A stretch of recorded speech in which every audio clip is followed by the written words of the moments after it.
سلام دوباره خدمت دوستان و همراهان عزیز و همیشگی کانال. با یه پارت دیگه، یه بخش دیگه از ویدیوهای پشت صحنه ساخت استاپ موشن خدانور همراهتون هستیم.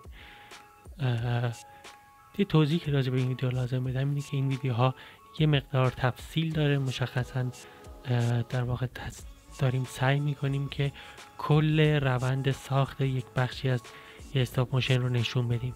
طبیعتا ساخت استاپ موشن خود این ویدیو بیش از 2 روز زمان برد، نزدیک به 3 روز زمان برد تقریبا. ما فقط یک روزش رو برای شما در واقع به صورت پشت صحنه گرفتیم و برای اینکه آشنا بشید با روند کار. به هر حال حقیقتی که وجود داره در مورد استاپ موشن اینه که این کار زمانبری هست. به همین خاطر این ویدیوها کمی شاید در واقع کشدار باشه، اما کمکتون میکنه که با روند حقیقی کار آشنا بشید.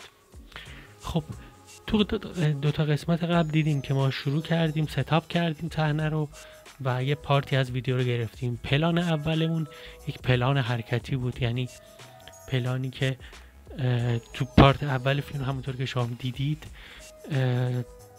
دوربین از سمت چپ حرکت میکنه، به سمت راست میاد و همزمان سوژه اصلی ما رو سکویی که نشسته وارد قاب میشه.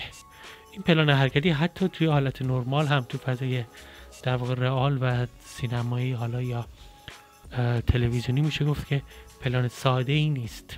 شما باید حرکت رو تنظیم کنید، کاراکترها رو تنظیم کنید، بازیگرها رو تنظیم کنید.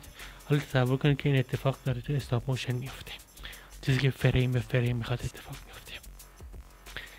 اما در اومد پلان، در واقع تو برنامه قبلی دیدیم که پلان در اومد.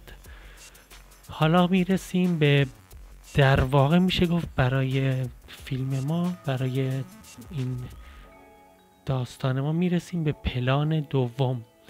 توی پلان دوم ویدیو اگر دیده باشید ویدیو رو میتونم براتون لینکش این بالا میذارم برید ببینید. توی پلان دوم ما یک لیوان آب داریم که روی سکو جلوی خدانور قرار گرفته و این لیوان آب بر مبنای موسیقی که تو کار استفاده شده، همونطوری که گفتم این کار داره بر مبنای موسیقی بسته میشه.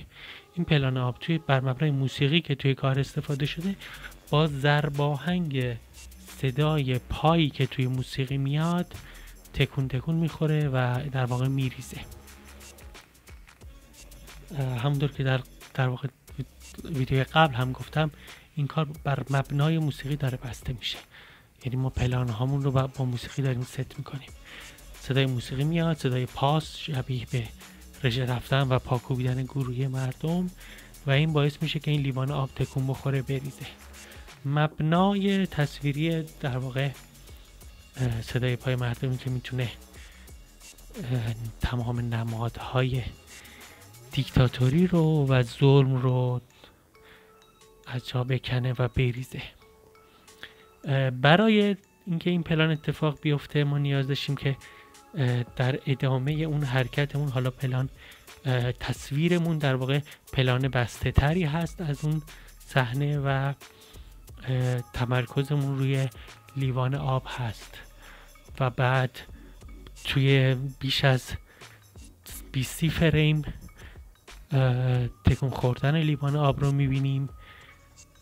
آب رو که توش طراحی کردیم میریزه و ریختنش رو روی زمین میبینیم. حالا تو بحث متریال هر چیز اتفاقی میتونه بیفته، یعنی شما هر چیزی رو میتونید استفاده کنید.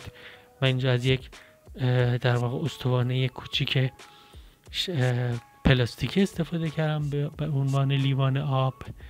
همونطور که میبینید تقریبا تصویر شبیهی رو داده. خب اسکیل ها همه چیز کوچیک‌تره در واقع و این باعث میشه که اون پلان در واقع کوچیک در واقع یه سری جزئیات کمتر دیده بشه، اما خب در این حال تولیدش یه مقدار ممکنه سخت‌تر باشه، ولی در نهایت کاربرد داره و کار خودش انجام داده. پلان پایین ما رو هم ادامه داریم و بعدش تو قسمت بعدی ویدیوهای ویدیوی 8 دقیقه دیگه داریم که یه سری از بخش‌های دیگه همین کار رو با هم می‌بینیم. مهمترین بخشی که داشتیم تا الان و بعد حالا ویدیو وارد مراحل بعدی میشه و دیگه اتفاقات دیگه اونها رو پشت سرناشو نداریم. میگم کار 2 روز بود، خیلی سنگین بود، 3 روز در واقع کار بود و به نسبت سنگین بود. طبیعتا حجم ویدیو پشت سرناش خیلی بالا، ولی همین برای اینکه شما رو آشنا کنه با روند حقیقی ساخت استاپ موشن فکر میکنم کمک کننده باشه. خب سپاس از اینکه تا اینجای ویدیو با من همراه بودید. پارت بعدی رو هم به زودی سعی می‌کنم بارگذاری کنم. ممنون از اینکه ویدیوها رو لایک میکنید. لطف کنید ویدیو رو با دوستانی که علاقه‌مند به استاپ موشن هستن شیر کنید. نکته اگر هست سوالی در مورد ویدیو روند ساخت هست حتما برام کامنت کنید، مطمئنا جواب میدم. و لطف کنید و حتما کانال رو سابسکرایب کنید، خیلی به ما کمک میکنه. ممنون از شما و به امید ویدیوهای بعدی.